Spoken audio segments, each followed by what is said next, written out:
أشرف الأعراب والأعجم خير من يمشي على قدمه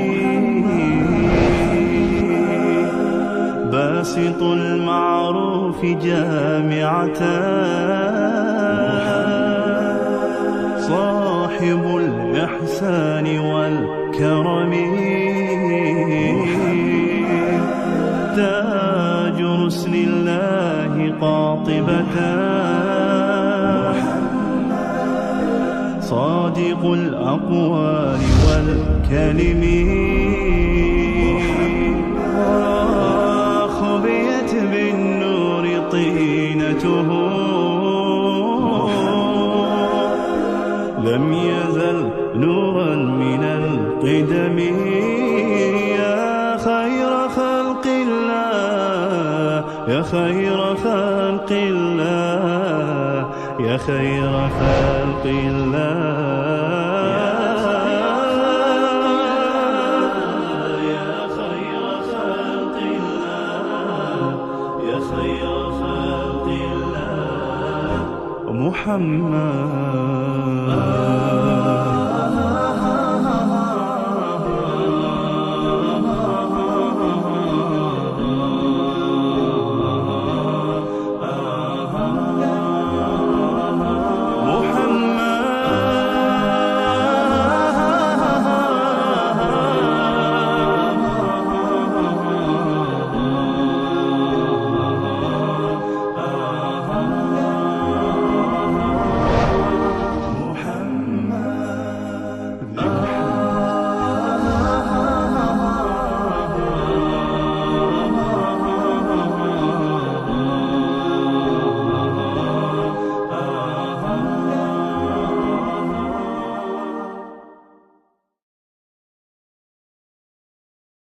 ربنا وابعث فيهم رسولا منهم يتلو عليهم آياتك ويعلمهم الكتاب والحكمة ويزكيهم إنك أنت العزيز الحكيم. بازیافت چاه زمزم و بازگشت فرزندان اسماعیل علیه السلام با وجاهت اجتماعی و سیاسی و رهبری دینی شایان خود و پس از آن شکست تاریخی لشکریان فیل مقدمه بود برای میلاد پرفروغ مژده عیسی و دعای ابراهیم بتشکن. زمزمه مناجات امام توحید آن هنگام که دیوارهای کعبه را بالا می برد و با قلب سرشار ایمان و چشمان دوخته و کرانه امید از خدایش درخواست کرد که از نوادگان او پیامبری در این سرزمین برانگیزد تا آیات قرآن را بر مردمان تلاوت نموده و آنها کتاب و حکمت بیاموزاند. خداوند متعال همه پیامبرانش رو از خانواده های با حسب و با نسب و شرافتمند انتخاب میکرد، چرا که وقتی یک شخصی از یک خانواده با شرف و با نسبی میاد جلو، مردم میخوان پشت سر اون حرکت کنند، از اینکه پشت سر اون برند اتباع و پیروی اون بکنند خجالت نمیکشند. اینجا بود که خداوند متعال از بین کوههای مکه و از بین قریشیان محمد ابن عبدالله رو انتخاب کرد، پیامبر خدا، فرزندی از فرزندان ابراهیم. خودشون میفرمایند که خداوند از فرزندان ابراهیم اسماعیل رو انتخاب کرد و از اسماعیل کنانه رو و از کنانه قریشیان رو و از بین قریشیان بنی هاشم رو و من رو از بین بنی هاشم انتخاب کرد و به پیامبری برگزید. و همیشه هم میفرمودند که من همون دعای پدرم ابراهیمم و مژده برادرم عیسی. پیامبر اکرم صلی الله علیه و سلم رو خداوند متعال واسه بشریت فرستاد، واسه هدایت بشریت و پیامبر خدا صلی الله علیه و سلم برای بشریت و برای مؤمنان از اون جایگاهی برخورداره که مؤمنان همه چیز پیامبر رو دوست دارن. هر چیزی که به پیامبر نسبت پیدا کنه مؤمنان اونو دوستش دارن. خانواده پیامبر، یاران پیامبر، سرزمینی که پیامبر در اون زندگی کرد، هر چیزی که اسمش رو زبان مبارک پیامبر خدا صلی الله علیه و سلم اومد ارزش پیدا کرد. هر چیزی که پیامبر اون رو دوست داشت مؤمنان اون رو دوست دارن. هر چیزی که پیامبر از اون نفرت اظهار کرد مؤمنان از اون نفرت دارن. این بود و این است جایگاه و مکانت و مقام پیامبر اکرم صلی الله علیه و سلم در دل مؤمنان. أحلى الورى طه حبيبي صلوا عليه. عبدالمطلب بزرگمرد قریش سردار مکه برای زیباترین فرزندش، برای فرزند رشیدی که به خاطر اون 100 شتر رو قربانی کرده بود به دنبال همسری میگشت. آمنه دختر وهب بهترین گزینه‌ای بود که پیشنهاد شده بود تا همسر عبدالله بشه، تا مادر آخرین پیامبر تاریخ باشه. این زن خوشنصیب این افتخار رو داشت تا در تاریخ بشر به عنوان مادر پیامبر بزرگوار اسلام صلی الله علیه و سلم نام خودش رو ثبت بکنه. ازدواج عبدالله و آمنه صورت گرفت. چند ماه بعد از ازدواج عبدالله برای سفر شام پای در مسیر سفر گذاشت. سفر عبدالله به شام آخرین دیدارش با همسرش آمنه بود و در این سفر از دنیا رفت.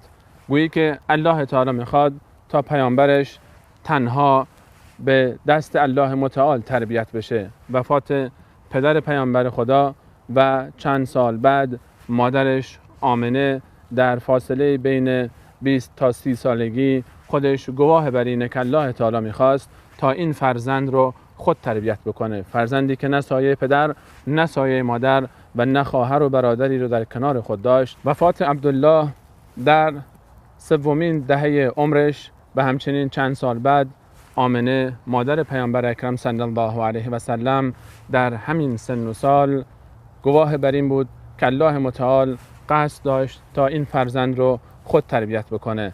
پدر و مادری که فقط یک فرزند داشتن و هر دو در 3مین دهه عمر خودشون از دنیا رفتن و فرزندی رو باقی گذاشتن که نه خواهری داره و نه برادری، تا الله تعالی ثابت بکنه که فرزند یتیمی رو به گونه‌ای تربیت خواهد کرد که مربی و پدر امت بزرگ اسلام باشه.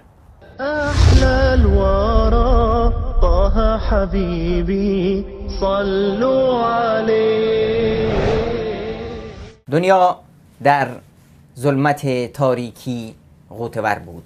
همه جهان از نبودن معانی انسانیت در رنج و عذاب. روز به روز انسانیت به سوی پرتگاه هلاکت نزدیک و نزدیکتر می شد. درست 50 روز پس از حادثه فیل در روز دوشنبه 9 ربیع الاول در چند قدمی خانه خدا، در آنجا، در آن ساختمانی که الان شما شاهد آن هستید، در شعب بنی هاشم، خانه ابوطالب، منجی بشریت، هدایت و رستگاری انسانیت، مردی که آفتاب نبوت از چهره مبارکشان تابیدن گرفت، محمد فرزند عبدالله نوه عبدالمطلب چشم به جهان گشود.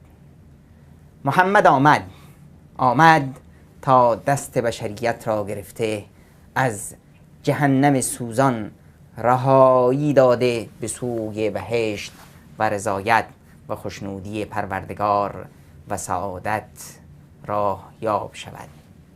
محمد آمد تا به انسانیت یاد دهد چگونه باید زیست. از جابر ابن عبدالله پرسیدند که برای ما پیامبرمان را، عزیزمان را، آقا و سرورمان را وصف کن.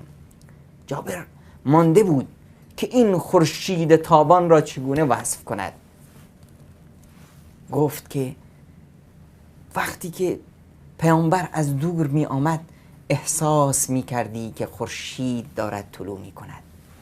آری، در بامداد در هنگام طلوع خورشید فلک، خورشید نبوت طلوع کرد. أحلى الورى طه حبيبي صلوا عليه.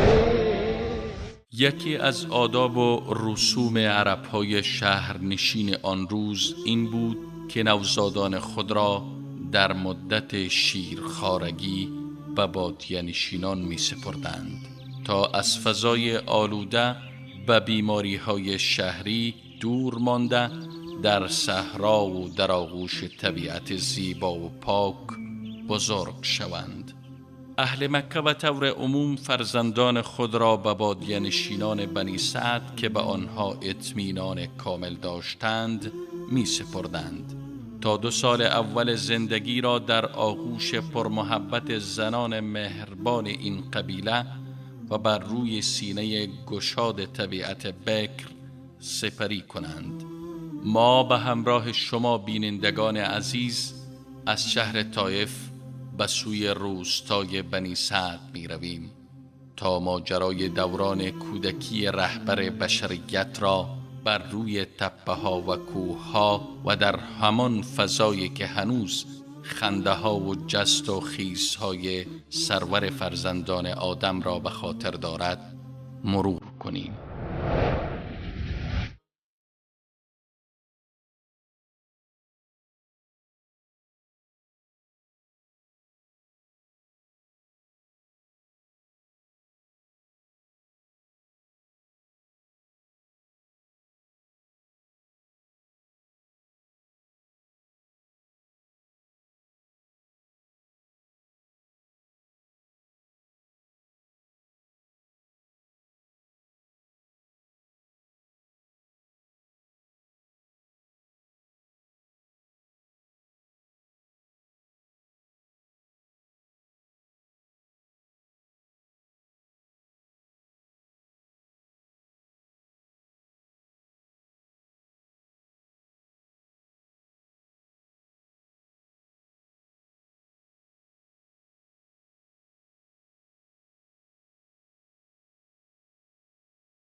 ما الان وارد منطقه بنی سعد شدیم و این دروازه‌ای که پشت سر ما می‌بینید دروازه ورودی بنی سعد، همون منطقه‌ای که حلیمه سعدیه اونجا زندگی می‌کرد. میریم داخل تا ببینیم چه خبره.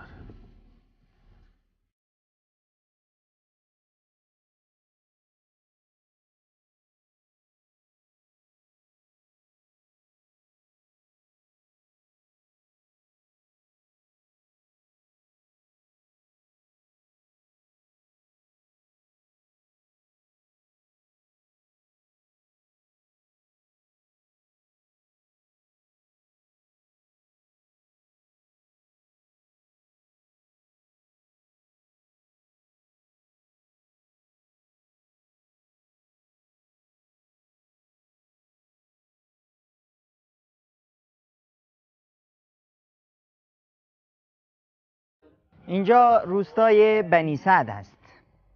روستای بنی سعد از طائف که به طرف نجران یا باها حرکت میکنید 25 کیلومتر، بعد میزنید به طرف راست 45 کیلومتر میرسیم به روستای بنی سعد. این روستا که در 70 کیلومتری طائف قرار داره، مردم این روستا با قریشیان قرارداد داشتند که بچهای اونا رو برای مدت شیرخواریشون اینجا می آوردن. قریشیان این عادت رو داشتند، اهل شهرهای اون زمان این عادت رو داشتند که بچه هاشون رو در دوران کودکی میفرستادن به صحراها و به بادیه نشینان و مناطق دوردست از روستاها تا در اونجا پرورش پیدا کنن که جو سالمی بود و از بیماری‌های شهر دور باشن، لغت و زبان رو به بهترین وجه از بادیه نشینان عربی درست و فصیح رو یاد بگیرن و بعد نظرشون زیاد باشه. وقتی که تو روستا، تو صحرا، تو کوه بچه رشد پیدا میکنه، از نظر جسمانی قوی میشه، از نظر دید و عقلانیت و رشد و هوشش هم، ذکاوتش هم رشد میکنه. روستاییان بنی سعد با قریشیان قرارداد داشتند که بچهای اونا رو میگرفتن. در سالی که پیامبر اکرم صلی الله علیه و سلم به دنیا اومدن، این منطقه خشکسالی بسیار شدیدی بود و روستاییان این منطقه هم خانم ها از اینجا حرکت کردند، رفتن به طرف مکه تا از اونجا نوزادایی که تازه به دنیا اومدن اونا رو بگیرن و بیارن اینجا پرورش بدن. عادت بر این بود که هر خانواده‌ای نوزادشون رو، بچه‌شون رو میداد به خانومی و در مقابل یه مبلغی بعد از اون پدر اون بچه بیشتر هدایا و چیزایی میفرستاد برای خانواده‌ای که بچه سرپرستی بچه‌ش رو به عهده گرفتن تا اون بچه پیششون عزیز باشه و بیشتر بهش برسن و بهش لطف بیشتری داشته باشن. بچه مدت 2 سال پیش اون خانواده میموند و بعد از اینکه مدت شیرخوارگی تموم میشد اونو برمیگردون به پیش پدر و مادرش.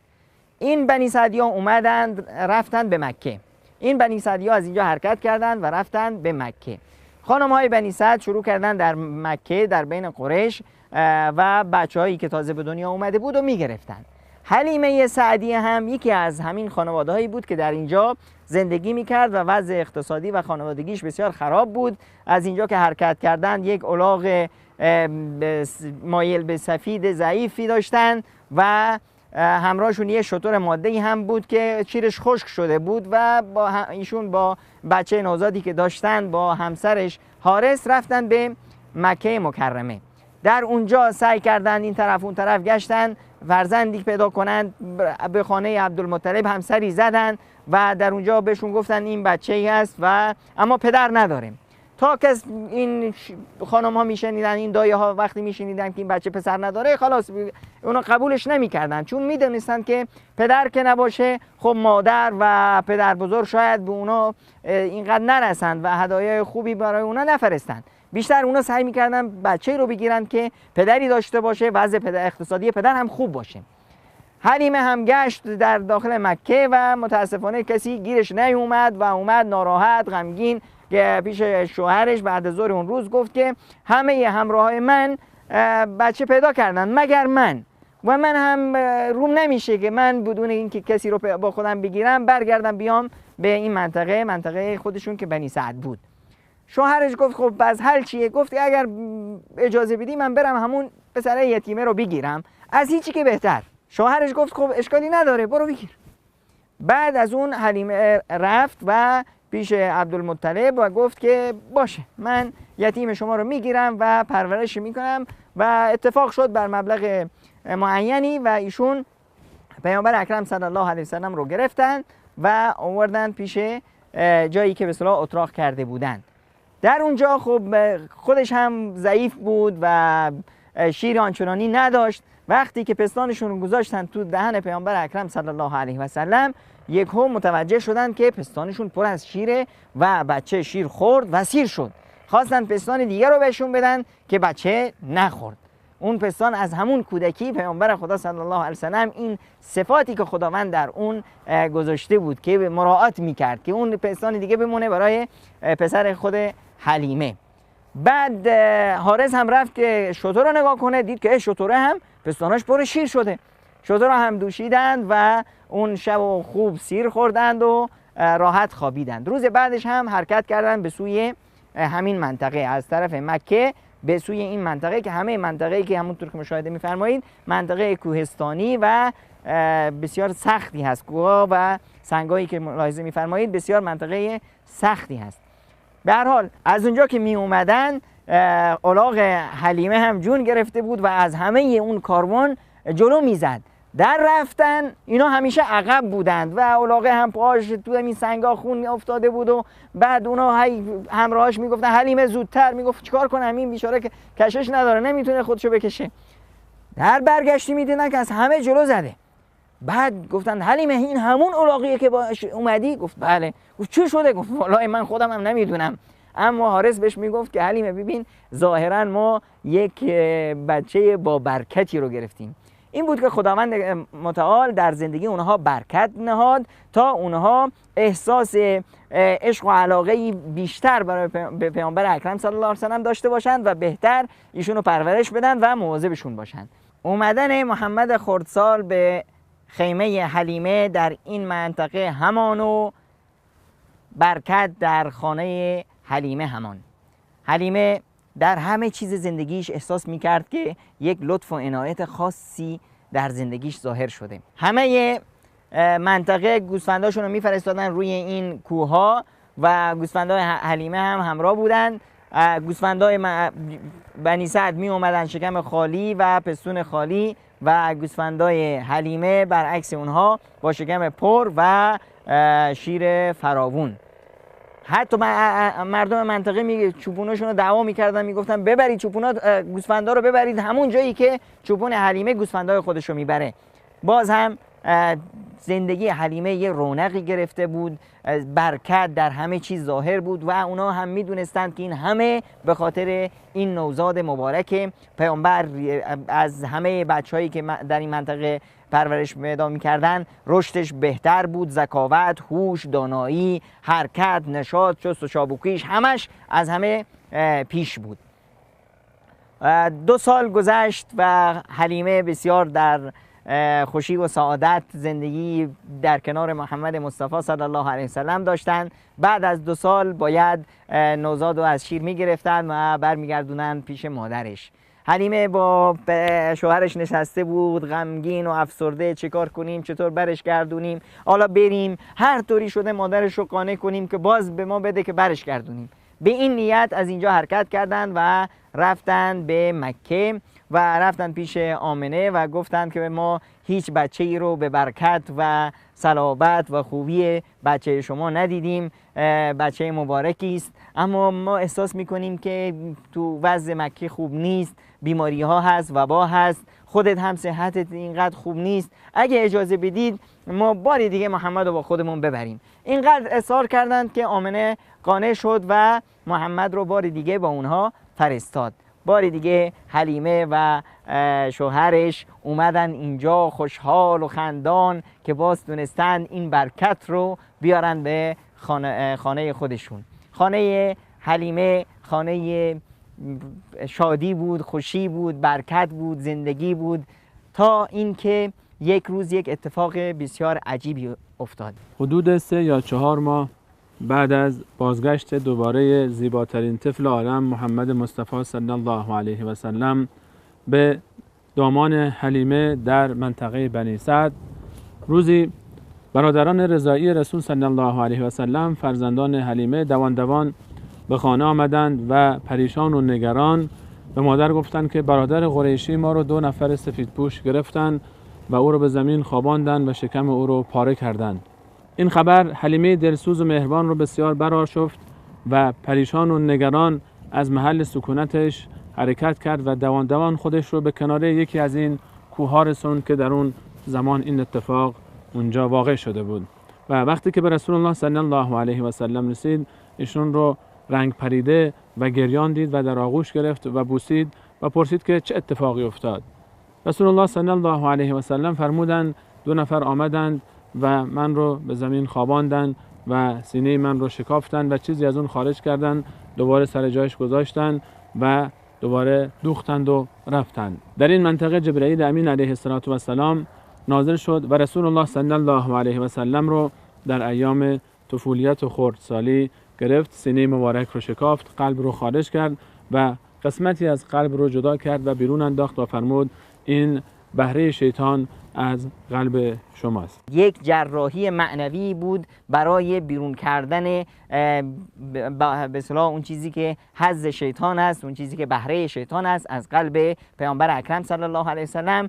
تقدیر خداوند بود، حکمت الهی بر این رفت که این جراحی معنوی به شکل یک مادی و محسوس باشه که مردم اون رو ببینند و خود پیامبر اکرم صلی الله علیه وسلم اون رو احساس کنه و این چیزای عجیبی که در زندگی پیامبر از الان شروع به رو دادن کرده بود، اینها باعث بشه که پیامبر آمادگی داشته باشه برای عصمت در زندگیش و برای رساندن، برای استقبال چیزهای عجیب تر از این، جبریل، وحی و استمرار دعوتی که بعد از اون شاهد اون بودیم. بعد از این جریان حلیمه و همسرش شدیداً پریشان و نگران شدند و مضطرب شدند از اینکه اتفاقی نیفتاده باشه برای رسول الله صلی الله علیه و سلم در اون سن سال و این فرزندی که پیش اونا امانت بود بعداً دچار مشکلات بیشتری نشه.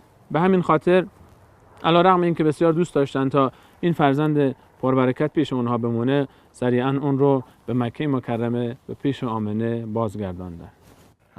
حارس و همسرشون حلیمه محمد رو از اینجا گرفتند و برگشتند به مکه و خوش و شادان رفتند پیش آمنه، گفتند که ما بچه‌تون رو برگردونیم.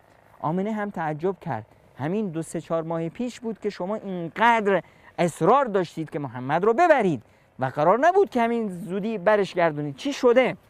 گفتن نه هیچ خبری نیست، ما گفتیم که بیاریمش که خودت تنها نباشی فلان. آمنه احساس کرد که خبری هست، گفت به راستشو بگید چه اتفاقی افتاده. آمنه زیاد اصرار کرد، اونها هم مجبور شدن که حقیقت اون چی که رفته بود رو برای آمنه تعریف کنن. آمنه لبخندی زد و گفت چی ترسیدید که بلایی سر بچه من بیاد؟ نه، مطمئن باشید که بلایی سر فرزند من نخواهد اومد، چون که من خودم وقتی که حامل بودم برای این نوزاد، من خودم احساس می‌کردم که این یک برکتی است. من اصلا بزرگ چیزی رو بلند می‌کردم، حرکت می‌کردم، احساس نمی‌کردم که اصلا تو شکمم حملی دارم. و وقتی هم که ایشون متولد شدن، تولدشون مثل سایر بچه‌ها نبود و من احساس کردم، بارها هم در خواب دیدم که من یک نوزاد مبارکی رو در شکمم دارم و مطمئنم که هیچ گزندی به بچم نخواهد رسید و اون در پناه و در حفظ خدای یگانه خواهد بود.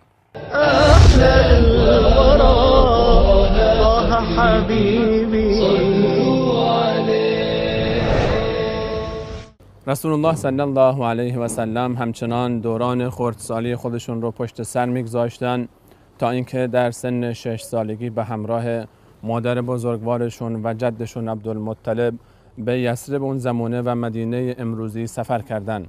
عبدالمطلب از مدینه زن گرفته بود و در اونجا خویشاوندانی داشت و عروس خودش و نوه بزرگوارش رسول الله صلی الله علیه و سلم رو به همراه خودش به یثرب برد تا آب و هوایی عوض کرده باشند.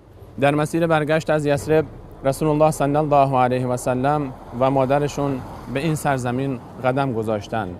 ابوا یا ودان روستایی است از صوابع شهرستان رابغ که در 70 کیلومتری آن در شمال منطقه مکه مکرمه واقع است.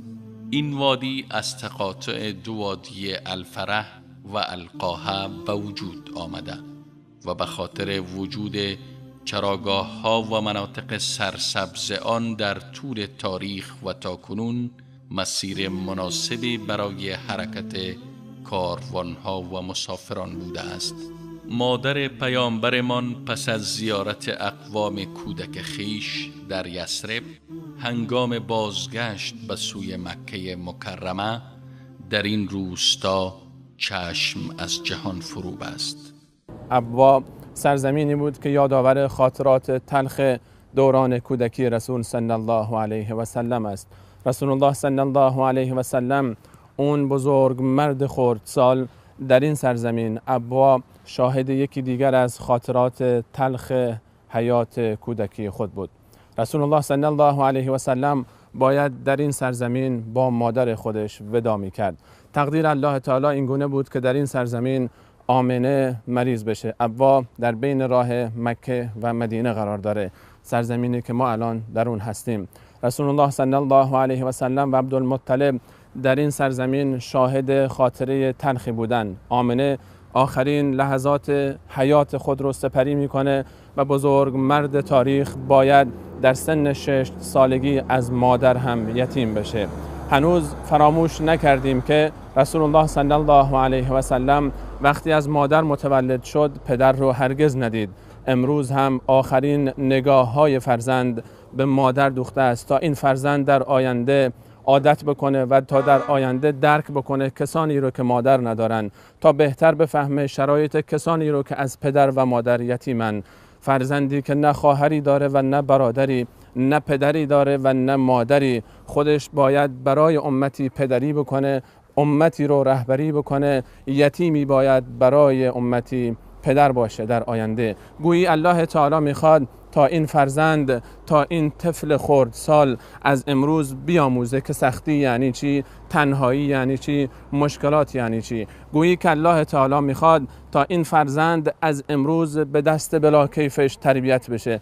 الله تعالی نمیخواد هیچ انسانی در تربیت این بزرگ مرد تاریخ شریک باشه. الله تعالی میخواد خودش مستقیما این بزرگ مرد رو تربیت بکنه، نه پدرش، نه مادرش، نه جدش و نه دیگران هیچ کدوم تأثیری در تربیت این زندگی نداشته باشند.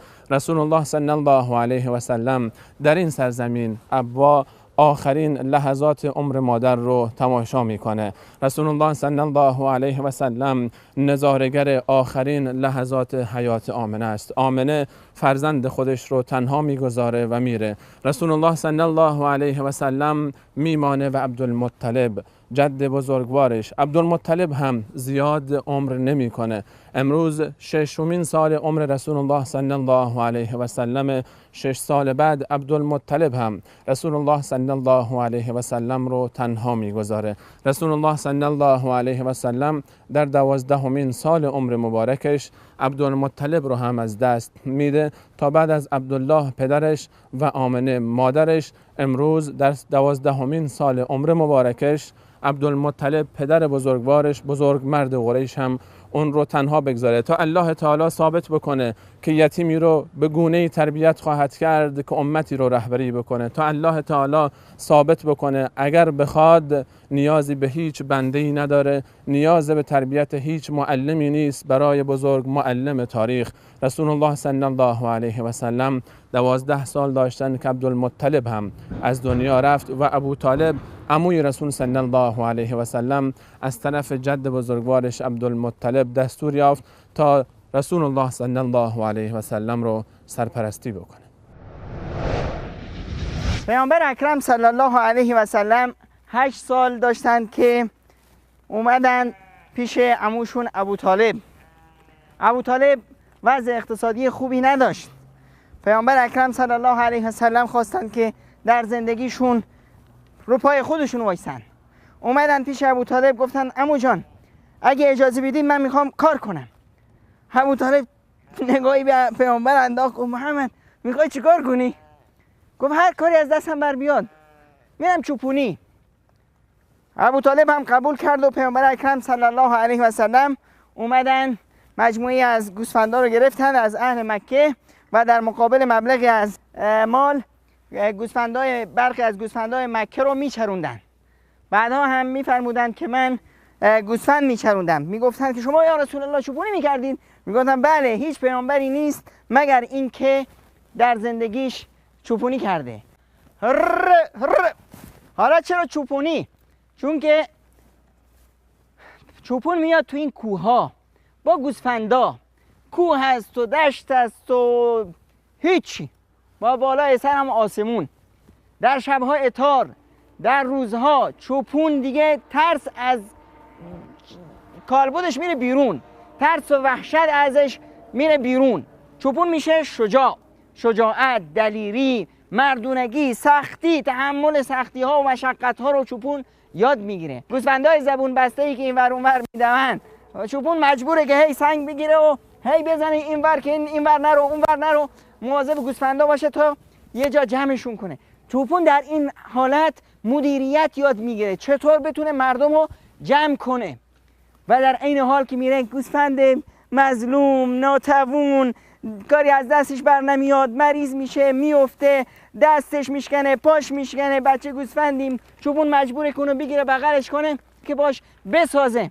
اگه در راه گوسفندی افتاد، پاش شکست، گوسفندی زایید، چوبون مجبور کنه بغلش کنه برسونه به جایی و ازش به اصطلاح مواظبت کنه. چوپون فروتنی، تواضع یاد میگیره، نشسته گوسفندی میاد روش میشاشه. همه اینها باعث میشه که اون چوپون نفسش آلایش پیدا کنه، بدونه که چطور مردم رو جمع کنه، چطور مدیریت کنه، چطور خودش رو بشناسه، چطور اون کبر و غروری که درش هست اون بمیره و تواضع و پارسایی در کنار شجاعت، دلیری و مدیریت، همه اینها درس هایی است که یه چوپون به سادگی میتونه اونا رو یاد بگیره. و پیامبرانی که میخواستن رهبریت و مدیریت جامعه رو به عهده بگیرن نیاز داشتن در کودکی با گوسفندا برن به کوه، برن و خدمت گوسفندا کنن، مواظب گوسفندا باشن، گوسفندا رو بچرونن و باعث